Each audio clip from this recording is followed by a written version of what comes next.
పల్లెటూరు అమ్మాయిని పెళ్లి చేసుకున్న సీను మొదటిసారి అత్తవారింటికి వెళ్ళాడు. సరోజ: అదేంటి కనకం, మీ ఆయన బైక్ స్టార్ట్ చేసి పొగగొట్టం దగ్గర కూర్చొని పొగ పీలుస్తున్నారు. కనకం: ఓ అదే వదినా, ఆయనకు సిటీలో రోజు పొల్యూషన్ పీల్చడం అలవాటైపోయిందంట. ఇక్కడ గాలి పీల్చుతుంటే పట్టేసినట్టు ఉందంట.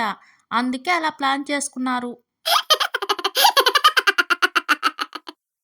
రాము: అరే సోము, అంతరిక్షంలోకి వెళ్ళడానికి ఎంత ఖర్చవుతుందంటావ్?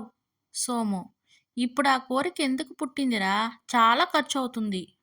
రాము: ఎంత ఖర్చైనా పర్లేదు, ఎలా వెళ్ళాలో చెప్పరా? సోము: ఇప్పుడు అంత అర్జెంట్ ఏమొచ్చిందిరా? రాము: ఆఫీస్కి వచ్చేటప్పుడు పొరపాటున అన్లాక్ చేసి సెల్ మర్చిపోయాను. అందులో ఉన్న ఫోటోలు, చాటింగ్, కాంటాక్ట్స్ అన్నీ మా ఆవిడ ఖచ్చితంగా చూసే ఉంటుంది. నేను ఇంటికి వెళ్ళలేను.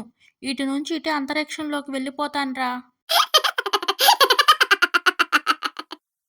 భార్య: ఏమండి, నేను పాడుతాను, మీరు తాళం వేస్తారా?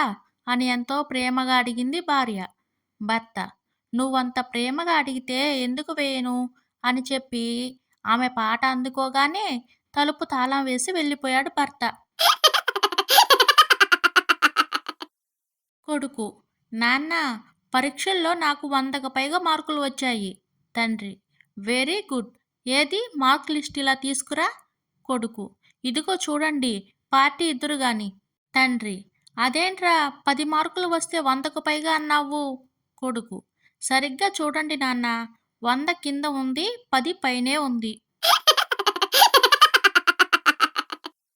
భర్త: ఏమోయ్, మనం మళ్ళీ పెళ్లి చేసుకుందామా?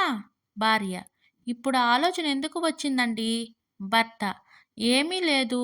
ఈ మధ్య హీరోల పుట్టినరోజుకు వారు హిట్ సినిమాలు రిలీజ్ అయ్యి భారీ కలెక్షన్లు వసూలు చేస్తున్నాయి. మనం కూడా మళ్ళీ పెళ్లి చేసుకుంటే భారీగా కట్నాలు, కానుకలు వస్తాయి కదా. పైగా అప్పుడు మన పెళ్ళికి రాలేని వాళ్ళు, కొత్తగా పరిచయం లేని వాళ్ళు, బంధువుల సంఖ్య పెరిగింది కదా. భారీ వసూళ్లు ఖాయం.